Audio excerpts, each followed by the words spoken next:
Good morning, Mike and Arlen, our Philippine journey. Although Arlen's not here. Actually, Arlen is, as I record this, on a flight back to Manila, and then she'll be on the Genesis bus back to Angeles City. She's been down in the province visiting her family for Christmas. Why do foreigners, expats, get scammed in the Philippines? What is it? Why do we see so much of it? Well, you know something? Let's talk about that. Why'd you have to go? I guess this world's too slow for you. I think there's beauty in the gray, the cold, but you just want the gold. And there's no way I can beat it, cause I got no chance, no chance when it comes to her. She got the glitter and the fame, and I just wasn't enough. Okay. It's really not that difficult to understand when you think about it. Um, Most foreigners, let's just say Westerners, because it doesn't matter whether they're American, British, from the EU, from Australia, New Zealand, wherever, some of them get scammed. Well, we get scammed for a lot of reasons, believe it or not. But there's some very basic, simple ones. And I think maybe if you watch all of these videos about people getting scammed on property, on relationships, on all kinds of other things, you start to see some common denominators. The first one is Westerners coming from a more developed nation where things are readily available, where the rules and regulations are followed. They're impulsive. They have no patience. Now, I can say for a fact, I'm not pointing fingers because I can be guilty of this as well. I certainly can be guilty of being impulsive, especially impulsive purchases, let's just say. But I stick within our budget. Sometimes people do not. Westerners are different in that they're more used to that. Now, also, they're a little bit more trusting, I think, believe it or not. They easily get fooled by what they don't understand. Um, what I mean by this is that, if you, for instance, let's take the first area, property, okay? There's only a few ways, three ways you can control property here.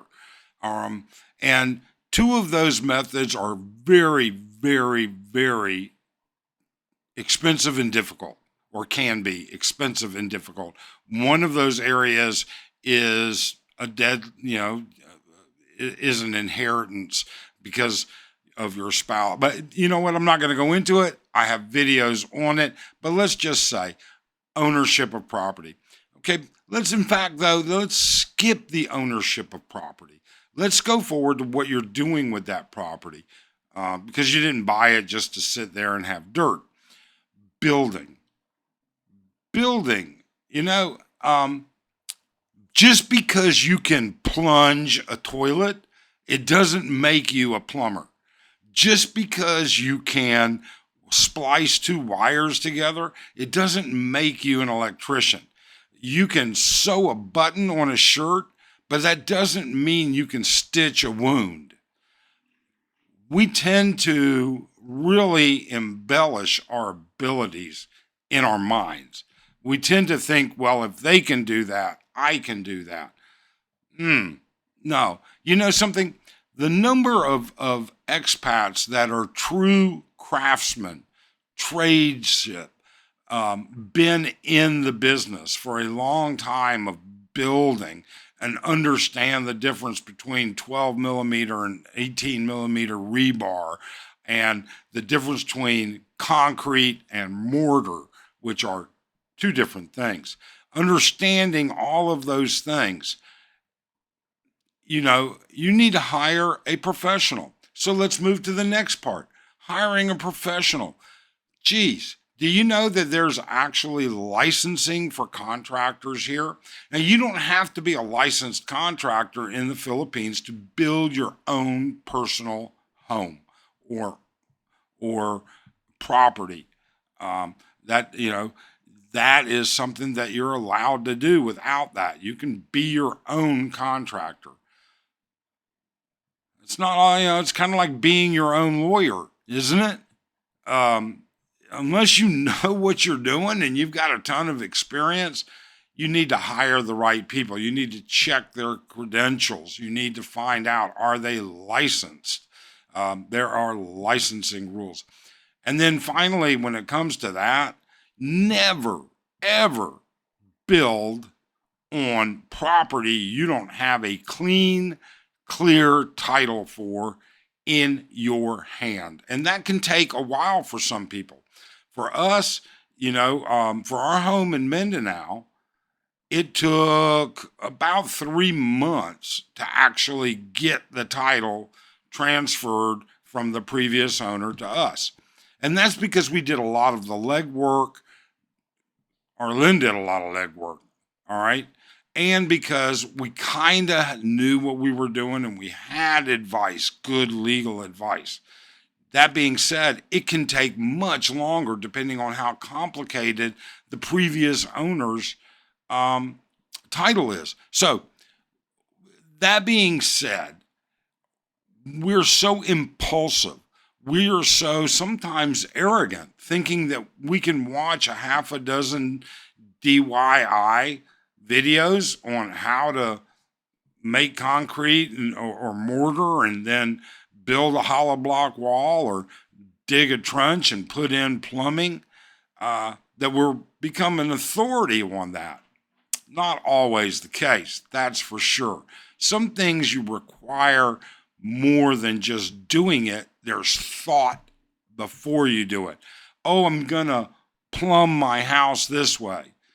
Well, are you an engineer or an architect good enough to actually understand why it gets plumbed a certain way, how the flow goes? I mean, I could tell you all kinds of different things, but I'm no authority, and neither are most of you.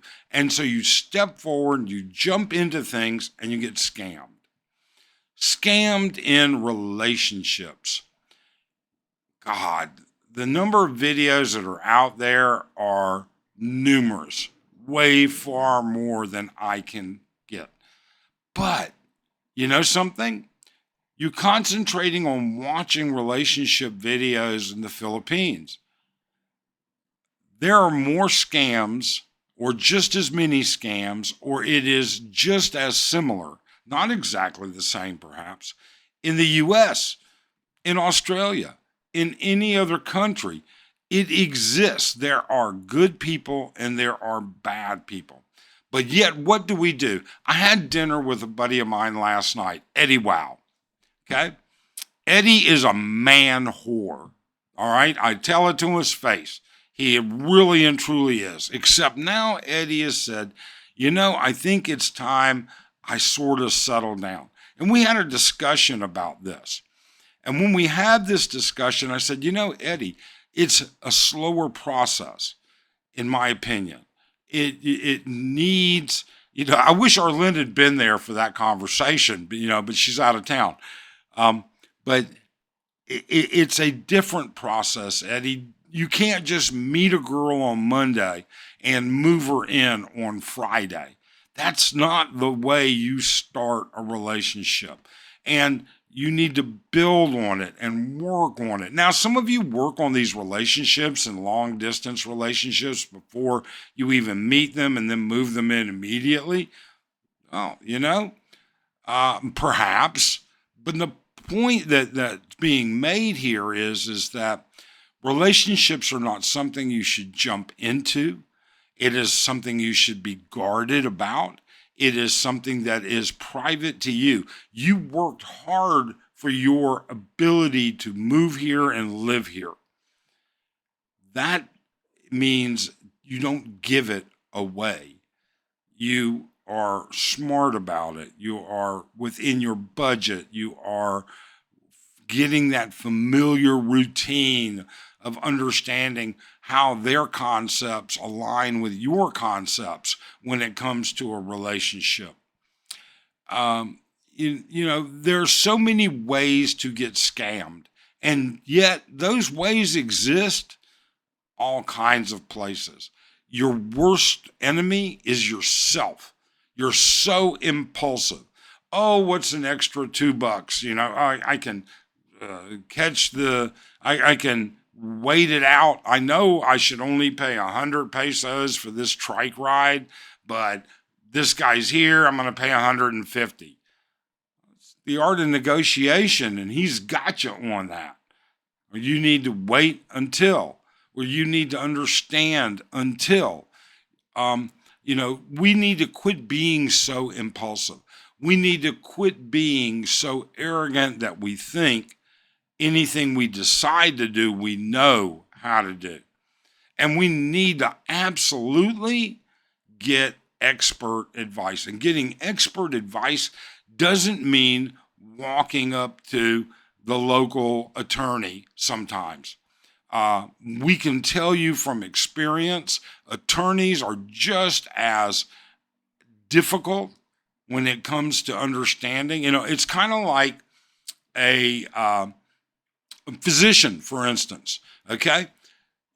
If you're having a problem with your gallbladder, are you going to an internal medicine guy, a general practitioner, or a proctologist?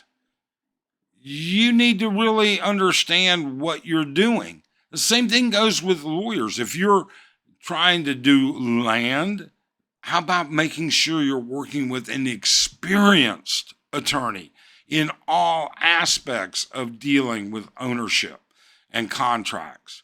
All right? One that has the references that you need. And don't rely on your spouse or your sister or in-law or something like that as a reference. Dig deeper. Scams come in so many different ways. We look at relationships falling apart and they say, I was scammed. Well, were you really scammed? You took the money out of your wallet and you gave it to her. That makes you just as culpable as she is, in my opinion. Don't be fooled by things you don't give enough time and experience to make sure they're correct. Now, sure, you're going to take risks, and Westerners take risks. That's what it's all about. That's what we're brought. No risk, no reward. Isn't that what we hear? Avoid that. Minimize it as best as you can, and you will minimize the amount you're getting scammed. Is there skin tax? Are you at the market and you're paying 40 pesos a kilo more than everybody else? Sure. But then again, you could be at the market getting the same deal as everybody else. We tend to be impulsive buyers, whether that purchase is love, whether that is a home, whether it's a new piece of gear, or anything like that. We tend to be impulsive. We need to quit that. So, I don't know. In the comments below, you could certainly tell us about getting scammed when you thought you did all the right things. And we, encourage hearing from you. But you could also tell about how you avoided being scammed, how you caught it along the way and avoided it. That would be very valuable to everybody. Think about that. Otherwise, we hope you're having a great day. We hope you're going to have tremendous holiday, and take care.